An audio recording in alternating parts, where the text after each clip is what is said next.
One of the oddest intersections of Cold War special operations and guerrilla warfare is a technique so simple that, honestly, most modern readers overlook its power. It wasn't a weapon, it wasn't a gadget, it wasn't even a battlefield maneuver in the traditional sense.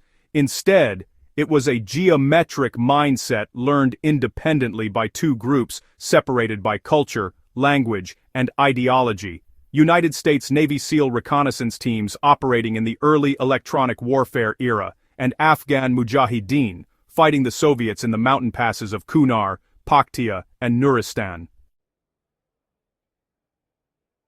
Both groups faced the same core problem. When radios were jammed, compasses unreliable, and movement patterns predictable, survival really hinged on the ability to disappear without relying on foliage, uniforms, or camouflage nets. It demanded a form of navigation and concealment built entirely on geometry, light, angles, terrain, and timing. What emerged is what veterans later referred to simply as Shadow Evasion Geometry. It was never written as a formal doctrine.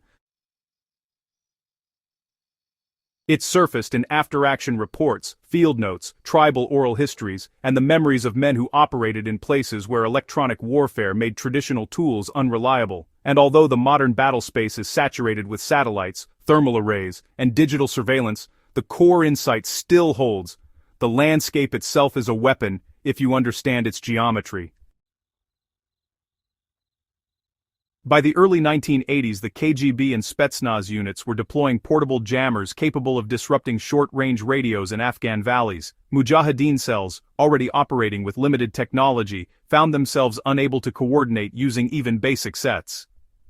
What this created wasn't just communication breakdown, it created pattern vulnerability. Fighters moving along the same paths, around the same ridges, in the same daylight conditions.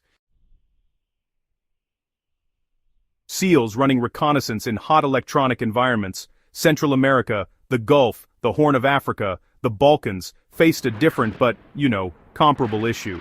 When encrypted radios became jammed or direction-finding teams triangulated their presence, they had to shift movement patterns without relying on compass bearings or night vision gear that could be tracked or compromised.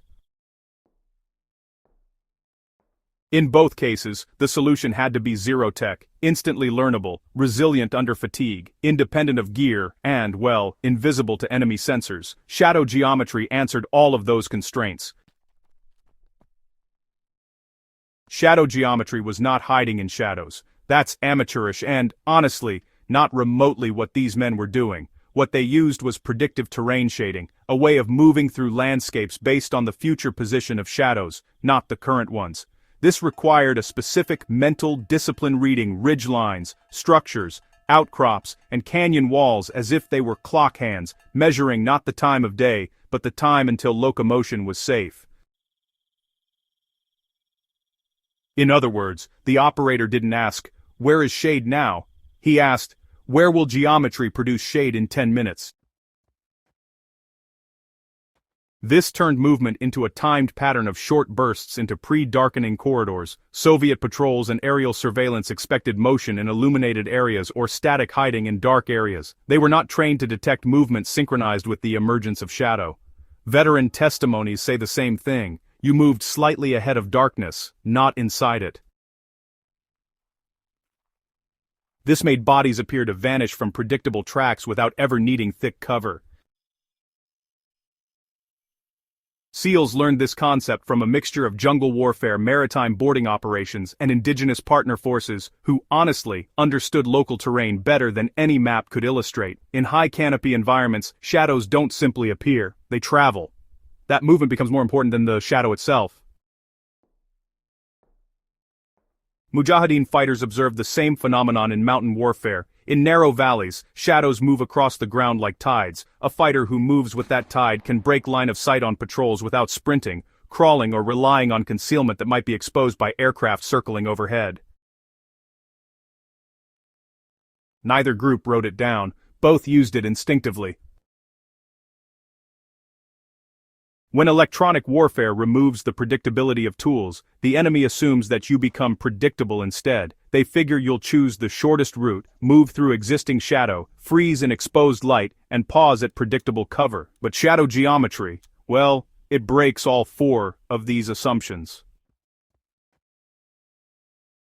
Instead of reacting to the environment, operators anticipated it. Enemy patrols scanning illuminated ground saw nothing, and those scanning shadows, they saw nothing too. By the time shadows crossed an area, the operator was already gone, moving to the next zone that was about to shade over. It wasn't magic. Nope, it was just physics. But it's physics applied to a battlefield where the enemy's sensors and routines were built around linear expectations. Humans hide in shadows, humans avoid light. The geometry inverted both ideas. Shadow geometry existed at a strange intersection of interests. For the Mujahideen, it was survival in a war where Soviet aircraft had near total control of the sky. The Soviets fielded some of the earliest widespread helicopter-enabled reconnaissance operations. Shadow geometry exploited the one weakness helicopters couldn't overcome: the delay between sunlight and shadow in narrow passes. For Western Special Operations units, this technique became, really valuable in irregular theaters where radio denial, night vision compromise, and targeting drones were becoming more and more common. Shadow geometry couldn't be jammed. It couldn't be direction found. It couldn't be reverse engineered from captured gear. It was just a mental algorithm, nothing more. This made it, one of the few evasion concepts that stayed low profile because it posed no security risk. No manual could leak it, no enemy could steal it. Modern electronic warfare environments are, honestly, pretty unstable. GPS denial, radio jamming, drone saturation, thermal scanning, these define every major conflict zone in the 21st century. The landscape, however, is never jammed. Geometry doesn't care about politics, signal doctrine, or power projection. What shadow evasion geometry teaches isn't really how to disappear from enemies, it teaches a deeper principle. When technology fails, the environment becomes your operating system. Understanding that system, light, slope, terrain intervals, kept men alive in two different wars, on two different continents, under completely different political realities. For historians and survival scholars, it's a reminder that some of the strongest wartime innovations were never tools, they were mental frameworks. If you want more deeply researched, historically grounded pieces on forgotten techniques from wars most people never studied, subscribe to Strange History, and share this with those who appreciate serious, evidence-driven analysis.